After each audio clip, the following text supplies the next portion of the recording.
बार बार कहता हूं कि ये कथा रामायण नहीं है, सीतायन है। इसमें से किसी को भी निकाल दीजिए कथा पूर्ण रह जाएगी, लेकिन अगर इसमें से मेरी मां निकाल दी गई तो ये कथा पूरी नहीं। सीता अगर इसमें नहीं है तो कथा है। अगर आपकी अयोध्या में राज्याभिषेक के समय केवट नहीं पधारते तो आपका राज्याभिषेक शून्य है। जानकी जी मिथिला में पैदा होंगी, इसकी योजना सैकड़ों वर्ष पहले बन गई थी। मिथिला के एक राजा थे निमि। वे अयोध्या के गुरुदेव गुरु वशिष्ठ के पास गए और कहा, आचार्य मुझे एक यज्ञ कराना है संतान के लिए। जब पुष्प वाटिका में पहली बार राम जी ने सीता जी को देखा तो तुलसीदास जी महाराज लिखते हैं कि सीता जी की आंख ही नहीं झपकी। अयोध्या जी आज देश का इतना बड़ा तीर्थ है, लेकिन मिथिला के बारे में आप सब लोग बहुत कम चर्चा करते हैं। आप भी मिथिला पर बहुत कम बोलते हैं। मैं मिथिला से ही हूं। ऐसा नहीं है कि मिथिला को कोई विशेष रूप से छोड़ देता है। मैं तो बार बार कहता हूं कि ये कथा रामायण नहीं है, सीतायन है। इसमें से किसी को भी निकाल दीजिए कथा पूर्ण रह जाएगी, लेकिन अगर इसमें से मेरी मां निकाल दी गई तो ये कथा पूरी नहीं। सीता अगर इसमें नहीं है तो कथा है। ये किस्सा नहीं। और मिथिला पर भी कुछ बार बोला है, कई बार विषय छूट जाते हैं। विषय ही इतने हैं। मैंने कल भी कहा था कि सब कुछ अच्छा है, लेकिन 2 दिन में नहीं निपट सकता। मिथिला की चर्चा प्रारंभ करते हैं। जितने बड़े हो जाओ कभी भी अपने मित्रों को मत भूलना। मैंने कभी एक शेर कहा था कि दोस्त ना मिल सके वो शोहरतो सामा ना हो। अभी प्रधानमंत्री जी का एक इंटरव्यू मैंने देखा, उसमें उन्होंने इंटरव्यू करने वाले ने पूछा कि बचपन के कुछ दोस्त हैं क्या। तो प्रधानमंत्री जी ने कहा, हाँ, जब मैं मुख्यमंत्री बना था तो मैंने अपने बचपन के 100 दोस्त बुलाए, पहली क्लास से लेकर आगे तक पढ़ने वाले, व्यापार साथ करने वाले। पर मैं उनसे मिलकर बहुत निराश हुआ। इंटरव्यू वाले ने पूछा क्यों? तो प्रधानमंत्री जी ने कहा, मैंने दोस्त मिलने के लिए बुलाए थे, वो दोस्त से मिलने के बजाय मुख्यमंत्री से मिलने चले आए, तो मैं उनसे मिल ही नहीं पाया। दोस्त ना मिल सके वो शोहरतो सामा ना हो। और पहली बात कर रहा हूं, उसी में मैं ठाकुर जी आपको प्रणाम कर रहा हूं, आप यहां पधार गए, कि दोस्त ना मिल सके वो शोहरतो सामा ना हो। द्वारिका क्या है जहां कोई सुदामा ना।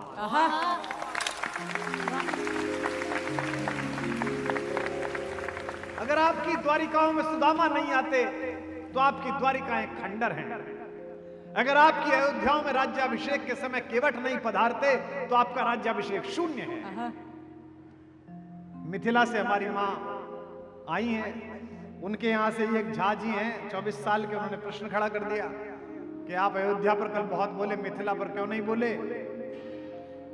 मिथिला पर हम क्या बोलेंगे? मिथिला जाएं तो उस जमीन को प्रणाम करते हैं, जनकपुर जाएं तो अपने मामा के घर को प्रणाम करते हैं। था सदाचार सत्कार जहां, अनुरक्त जहां पर सस्ती थी, कंगाली जहां न बसती थी, ऐसी विदेह की बस्ती थी।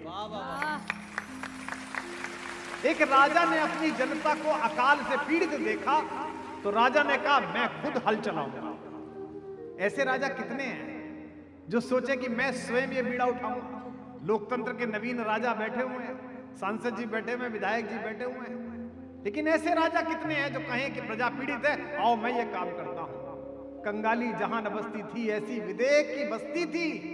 पीड़ित अकाल से प्रजा देख, राजा हो गया किसान जहां।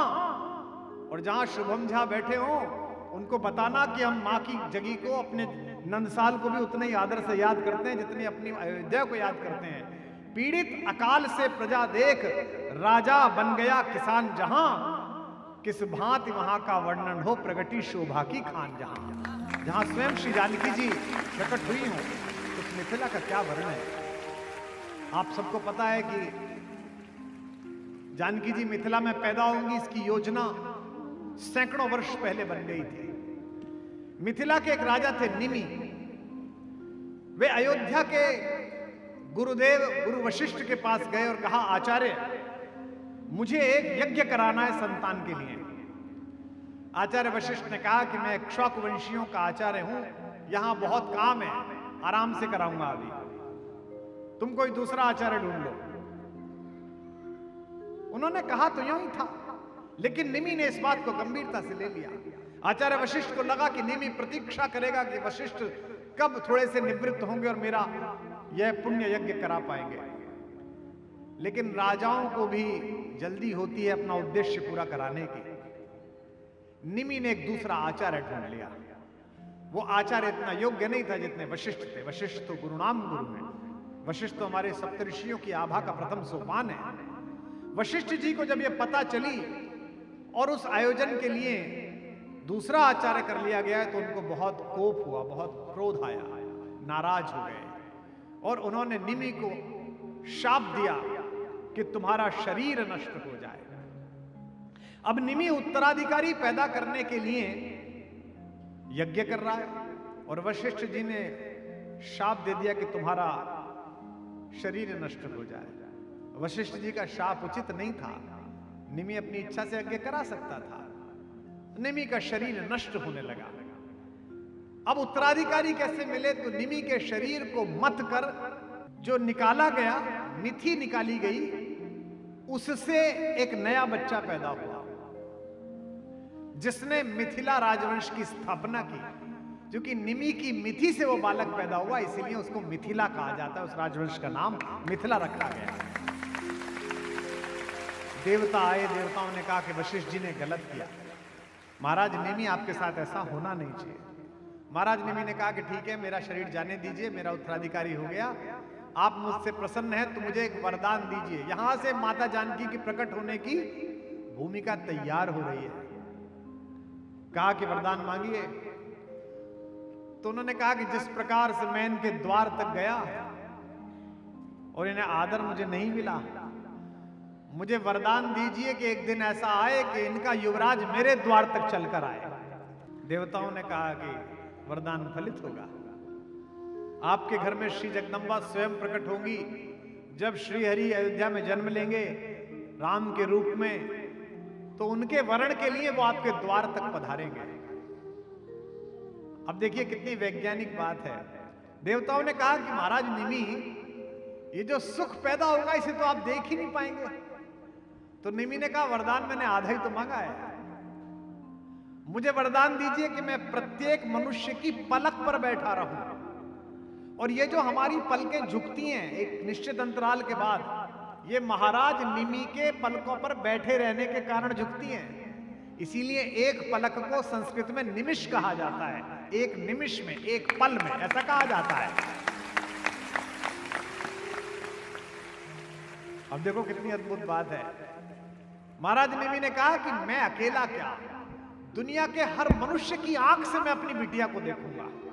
मेरे घर में जब जगदम्बा प्रकट होगी, जब खेलेगी कूदेगी, तो मैं उसे प्रत्येक मनुष्य की आंख से देखूंगा। मुझे मनुष्यों की आंख पर अशरीरी भाव की तरह विस्थापित कर दो, मैं वहां बैठ जाऊंगा।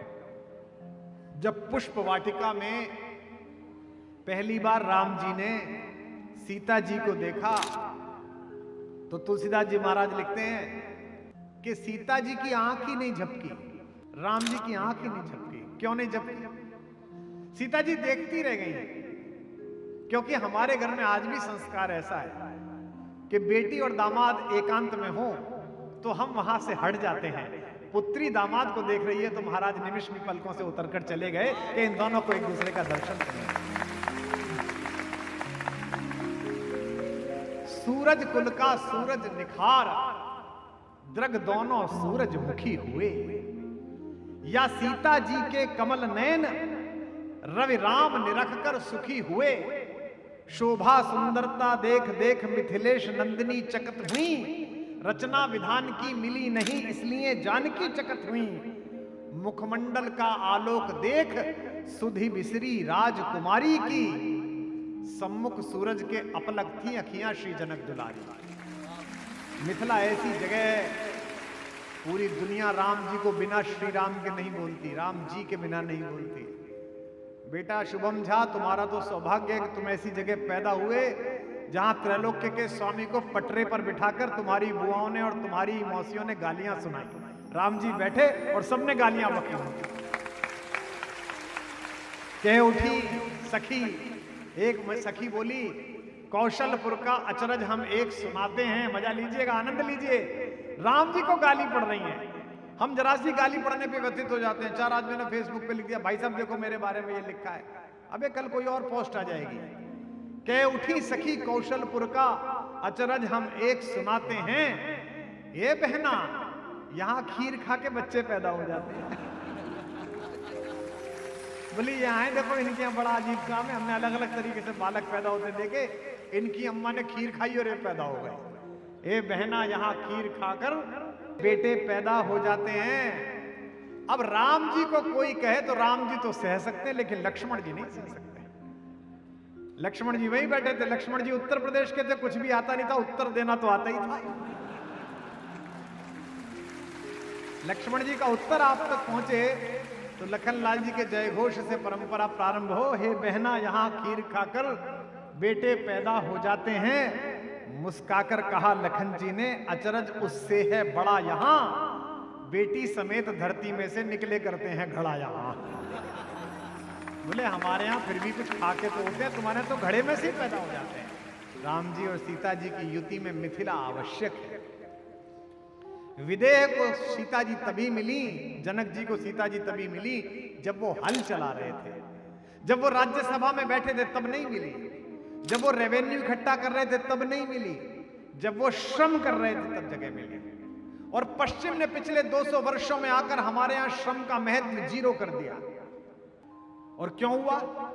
क्योंकि राजा ऐसा रहता है तो हम ऐसे रहेंगे, मालिक ऐसे रहता है तो हम ऐसे रहेंगे। अंग्रेज ऐसे रहता था, जूता लाने के लिए कोई और आदमी, कपड़े पहनाने के लिए कोई और आदमी, उसकी टांगों के ऊपर कपड़ा बिछाना है कि गिर ना जाए, खाना इसके लिए भी एक आदमी। देखा ना, ईश्वर कभी आपको ऐसा ना बनाए कि आपके भोजन से कुछ गिरे, इसके लिए कपड़ा किसी और को लगाना पड़े। वो एक कपड़ा रोल लेके देखते ना, वो लगा देता है एक एक चीज, क्योंकि हमने श्रम को समाप्त कर दिया। अगर हमने राम सुने होते, अगर हमने छोटे ठाकुर सुने होते, तो हमें पता होता कि हमारा भगवान भी जब मनुष्य के रूप में आया तो उसने पंचवटी में कुटिया बनाने के लिए वनवासियों की सहायता नहीं ली। दोनों भाइयों ने स्वयं अपनी पत्नी के साथ मिलकर उस महल को खड़ा किया जिसके आगे त्रैलोक्य के महल थे। क्योंकि साधनों के भोग से शांति नहीं मिलती, साधनों के व्यामोह से बाहर निकलने पर शांति मिलती है। शांति मिलती है श्रम से। सत्यमेव जयते के साथ साथ श्रम एव जयते भी इस देश को सीखना चाहिए। नौकरियों की चर्चा कैसी करते हैं? भाई साहब बड़ी अच्छी नौकरी मिल गई है। मैं कॉलेज में पढ़ाता था जी, 17 साल में असिस्टेंट प्रोफेसर रहा, फिर एसोसिएट प्रोफेसर हो गया, फिर इस्तीफा दे दिया। तो कॉलेज में जो लोग नौकरी करने आते थे तो कई नए बच्चे अच्छे प्रतिभाशाली, मैं उनसे कहता था यार साइंटिस्ट बनो, IAS की तैयारी करो, फला तैयारी करो। तो कई लड़के क्या कहते हैं, भाई साहब इससे अच्छी नौकरी नहीं है, कोई काम ही नहीं है। 2-3 घंटे क्लास पढ़ाई, घर आ गए। कोई काम ना होना सुख है, जबकि तुम मनुष्य पैदा हुए काम का ही सुख है। मैं तो स्वयं 5-6 दिन की छुट्टी कई बार लेता हूं। परिवार वाले कहते हैं बहुत काम कर लिया, बहुत काम कर लिया। कई बार थकान हो जाती है। जनवरी में लगभग 26 दिन काम ले लिया मैंने, केवल 4 ही दिन बचे। तो घर वाले कहते हैं थोड़ा आराम कर लो, तो मैं 6 दिन छुट्टी के लिए जाता हूँ। गंगा तट चला गया, और ऋषिकेश में आनंद काशी चला गया। बड़ा खुश होता हूँ कि अब छुट्टी मिलेगी। 2 दिन बाद बेचैनी प्रारंभ हो जाती है कि अब क्या करूं। फिर कोई किताब उठाता हूं, किसी को बुलाता हूं, शूट कर लो, रिकॉर्ड कर लो। उर्मिलेश जी का शेर है, इस कदर आदी हुआ हूं चलने का, इस कदर आदी हुआ हूं चलने का, बैठते ही थकान होती।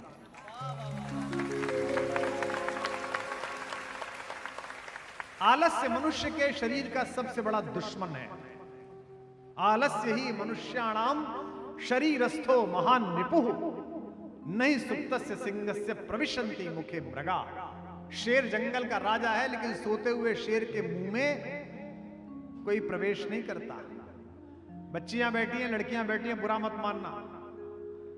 हम सब अपनी माओं को पैदा हुए हैं बिना सर्जिकल ऑपरेशन किए हुए, बिना सीजेरियन पैदा हुए हैं सब लोग। क्योंकि 9वें महीने तक माएं कर्मशील थी, घरेलू उपक्रम में लगी रहती थी। आज तो आहट हुई नवीन भैया और उत्सव प्रारंभ हो गया। वो वहीं बैठी है, वहीं चम्मच, वहीं सब कुछ। अब वो 9 महीना हो गया, अब कुछ समस्या ही नहीं, तो डॉक्टर साहब की शरण में आए। डॉक्टर्स बैठे होंगे, गायनेकोलॉजिस्ट, मुझे क्षमा करेंगे, मैं आपके व्यवसाय पे कुछ नहीं कह रहा। आपका व्यवसाय फले फूले, ईश्वर हमारे परिवारों में ऐसी किलकारियां गुंजाता रहे, लेकिन श्रम की उपादेयता कम हो। अक्सर लोग जो वजन नहीं कम कर पाते, डायबिटीज से पीड़ित हैं, व्याधियों से पीड़ित हैं, मुझे बहुत लोग मिलते हैं, मुझसे कहते हैं कि साहब बहुत अच्छा जिम बनवाया है मैंने। तो मैं कहता हूं भैया बनवाने से नहीं होगा, उसमें जाने से होगा। बनवाने से क्या होता है? तो जो शरीर का श्रम है, राजा जनक ने बताया कि शांति उन्हें तब प्राप्त हुई जब वो हल चला रहे थे। पूरी पीढ़ी इस एंजाइटी की शिकार है, क्योंकि उसे तत्काल चाहिए, अभी। बच्चों को अभी चाहिए। मां ने आईफोन नहीं दिलाया, सुसाइड कर ली। आईआईटी में सिलेक्शन नहीं हुआ, सुसाइड कर ली। इसीलिए अपने बच्चों को सिखाओ, इसीलिए अगले बार 7 दिन की कराओ, अपने पोतों को लेके आओ, अपने लड़कों को लेके आओ। और दावा कर रहा हूं, कोई मनोवैज्ञानिक नहीं हूं, 5 दिन अपने अपने राम सुन लें, खुद तो करेगा ही नहीं, कोई कर रहा होगा तो उसे मृत्यु के दरवाजे से खींच के लाएगा। यह दावा कर रहा हूं, अगर सुन लिया होगा। नागरिक विकास नगरीय विकास नहीं होता। कुंभ में 10-10 करोड़ 12-12 करोड़ लोग पड़े हैं एक साथ, उसे कहते हैं नागरिक विकास। सबके मन में आध्यात्म है, सबके मन में भक्ति है, सबके मन में प्रेम है, इसलिए लोग एक दूसरे की सहायता कर रहे हैं, एक दूसरे को भोजन करा रहे हैं, इसे नागरिक विकास। और पश्चिम का हमला हमारे नागरिक विकास के खिलाफ है। कोरोना में जब पूरा विश्व सिमट गया था, तब हम क्यों बचे? नागरिक विकास के कारण बचे। इस नागरिक विकास का बीज अभी जिंदा है आगरा वालों, इसे समय रहते बचाओ। मैं आगे बैठे हुए बहुत सारे लोगों को जानता हूं जिन्होंने कोविड केयर सेंटर के टाइम, जब मैं कोविड में काम कर रहा था, 2700 गांवों में हमने कोविड केयर सेंटर खुलवाए थे। इन सब ने सहायता की थी मेरी, ये सब मेरे साथ लग गए थे। वहां सिलेंडर पहुंचना है, वहां रेमडेसिविर पहुंचनी है, वहां टोसली जुलैब पहुंचनी है। ये बीज केवल भारत में जिंदा है, तभी कारण है कि एक तो अमेरिका था जहां लोगों ने जनरल स्टोर लूट लिए, टॉयलेट पेपर के लिए एक दूसरे पर गोली चला दी कि मैं कि तू, और दूसरी तरफ गर्व करो इस देश के नागरिकों कि तुम इस देश में पैदा हुए जहां अस्पताल में 72 साल के एक आदमी ने अपना सिलेंडर हटाकर एक 24 साल के लड़के को दे दिया कि मैं तो अपना जीवन जी चुका, इस बच्चे को बचाओ, ये बचना चाहिए। यह जो त्याग है, जो दे देने की प्रक्रिया है। दिवाली पर मिठाइयां सड़के चली जाती हैं तुम्हारे घर में और तुम बाहर नहीं बांटते। रोज कपड़े खरीदते हो, उसके बाद भी कपड़े बेच देते हो। OLX पे पुराना फर्नीचर बेचते हो। भगवान ने तुम्हें नया फर्नीचर देने योग्य बनाया, इस पुराने को उसे दे दो, इसके घर में फर्नीचर नहीं था, इसको किसी और को दे दो। यह नागरिक विकास है जिसमें आप संकोच में हो सोचते समय कि मैं तो ऐसा नहीं करता हूं क्या। अगर ऐसा करते हो तो आज प्रसाद स्वरूप इस भावना को चढ़ा के जाना। गमों की आंच पर आंसू उबाल कर देखो, गिरेंगे रंग किसी पर तो डाल कर देखो, तुम्हारे दिल की चुभन भी जरूर कम होगी, किसी के पांव का कांटा निकाल कर देखो। इक्ष्वाकु वंशीय राजा हरिश्चंद्र इस मुहावरे का जीवंत उदाहरण है, जिनसे सतयुग समाप्त हुआ और त्रेता प्रारंभ हुआ। एक ऐसा राजा जिसने एक साधु के ये कहने पर कि पता नहीं तू दे पाएगा नहीं दे पाएगा, और पूरा राज्य दे दिया। उसके बाद पंडित ने कहा कि दक्षिणा भी दे, 11 स्वर्ण मुद्राएं। खजांची से कहा 11 स्वर्ण मुद्राएं ला दो। पंडित ने कहा कैसी मूर्खतापूर्ण बात करता है, जब राज्य मुझे दे चुका तो कोष भी मेरा हुआ, इसमें से कहां देता है, अपने पास से दे, अपने पास से कहां से देता। तो गया काशी, और काशी में खुद को बेचा राजा ने, और वहां से 11 स्वर्ण मुद्राएं लेकर उसको दी। लेकिन जिसने खरीदा डोम राजा ने, उसने कहा कि मैं पत्नी को तेरी को साथ नहीं रख सकता, बच्चे को साथ नहीं रख सकता। महारानी शैव्या युवराज रोहिताश्व को लेकर एक सेठ के यहां नौकरानी का काम करने चली गई। जमीन पे सोती थी कि सर्प ने बच्चे को काट लिया, और अमावस्या की अर्धरात्रि में बरसते पानी में अपने बच्चे का शव लेकर उसी घाट पहुंची जहां उनका पति डोम राजा के नौकर का काम कर रहा था। लेकिन हरिश्चंद्र से डोम ने कहा था, कोई भी आ जाए बिना शुल्क लिए शवदाह मत करना। और हरिश्चंद्र ने कहा कि देवी, आप मेरी पत्नी हैं, ये मेरा एकमात्र पुत्र है, लेकिन मैं नीति से बंधा हुआ हूं, शुल्क तो देना पड़ेगा। ये कहना आसान है, लेकिन आप जरा सोच के देखना उस दृश्य को कि एक राजा जो नौकर बन गया है, वो अपने बेटे का शव देख रहा है, लेकिन उस समय भी उसके मन में संविधान जिंदा है, कानून जिंदा है, उसके मन में नीति जिंदा है, सत्य जिंदा है कि नहीं, अगर वचन दिया है तो अच्छा, आधी रात तो उसे कोई देख भी नहीं रहा है, किसी को पता भी नहीं चलेगा और कोई बुरा भी नहीं मानेगा। यार बेटे का शब्द आता है, क्या हो गया, क्या खराब बात हो गई। अगली बात कह रहा हूं, आपकी ईमानदारी की परीक्षा तभी है जब बेईमानी के अवसर उपलब्ध हो और आप ईमानदार बने रहें।